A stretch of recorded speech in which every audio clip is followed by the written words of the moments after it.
अस्सलाम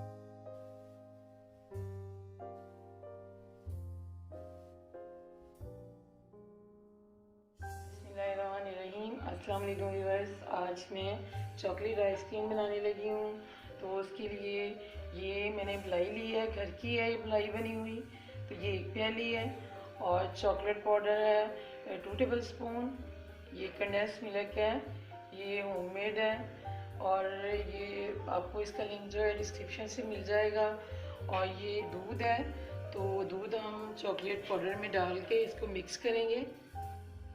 ये आधा किलो मैंने दूध लिया है और इसको मैंने इतना पकाया है कि ये अब 1 पाव के करीब रह चुका है। तो ये देखिए इसका कलर भी चेंज हो गया है। ये जो मलाई है इसके अंदर मैं डाल दूंगी।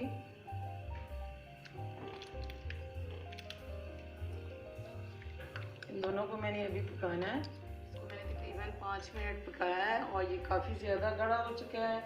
ये जो चॉकलेट पाउडर मैंने मिक्स किया था दूध में, ये भी इसमें डालने लगी हूँ और मज़ीद अभी मैं 5 मिनट इसको और पकाऊंगी। इसको पकते हुए तकरीबन 2-3 मिनट गुजर चुके हैं। तो ये मैंने 2 चम्मच चीनी के इसमें मज़ीद डालने लगी हूँ।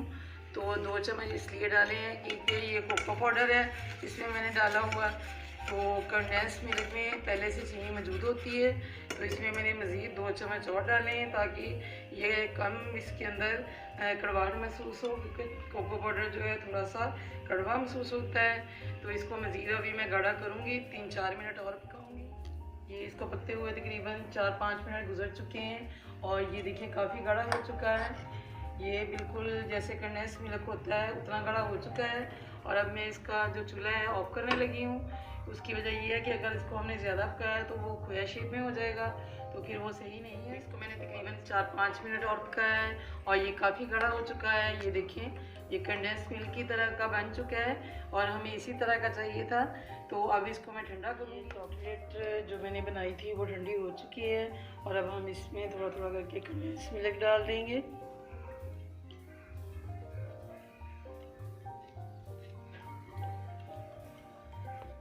चॉकलेट चिप्स डालने लगी हूँ मैं, इससे भी बहुत अच्छा टेस्ट आता है।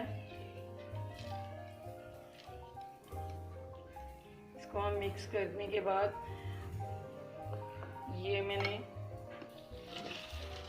ये प्लास्टिक का बिल्कुल आइसक्रीम का डिब्बा है जो घर में आम हर किसी की आ जाती है, तो वो मैंने संभाल के रखा हुआ है।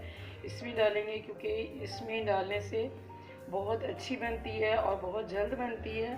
तो अब हम ये मिक्सचर इसमें डाल देते हैं। ऊपर हम प्लास्टिक शीट रखेंगे और ऊपर से इसको बंद कर देंगे अच्छी तरह और 2 घंटे के लिए इसको इसी तरह फ्रीज़र में रखेंगे। 2 घंटे के बाद में फिर इसको अब हम देखते हैं।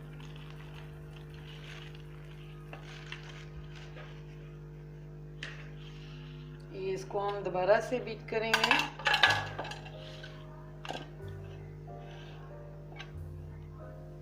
ये मैं बीटर से ही बीट कर रही हूँ। अगर आपके पास ब्लेंडर वगैरह हो आप उससे भी कर सकते हैं, इलेक्ट्रॉनिक बीटर से भी कर सकते हैं। तो ये इसको मैं निकाल लेती हूँ सारे को और इसको मैं 5 मिनट बीट करूँगी। ये 5 मिनट मैंने इसको बीट कर लिया है और बहुत ज़्यादा ये सॉफ्ट हो चुकी है। तो अब हम इसको दोबारा से उसी बॉक्स में डाल देंगे। आपको अगर इस तरीके का नहीं मिलता तो आप जो भी घर में आपके डिब्बा पड़ा हो उसमें आप डाल के अच्छी तरह ढक्कन बंद कर दें, क्योंकि इसका ढक्कन जो है अच्छी तरह बंद होना ज़रूरी है। बाकी कोई भी आप बर्तन ले सकते हैं क्योंकि इसके अंदर जो है हवा नहीं जानी चाहिए, बिल्कुल अच्छी तरह बंद हो। तो दोबारा से उसी तरह बंद करके 8 घंटे के लिए हम दोबारा फ्रीज़र में रखने लगे।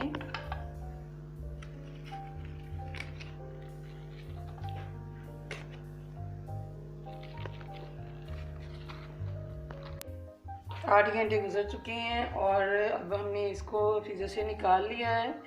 तो जो इधर मैंने गर्म पानी में स्कूप को भिगोया हुआ है और इसको भी 5 मिनट हो चुके हैं भिगोए हुए, क्योंकि अगर ये गर्म होगा तो फिर बहुत आसानी से आइसक्रीम निकलेगी। तो अब हम इसको खोलते हैं।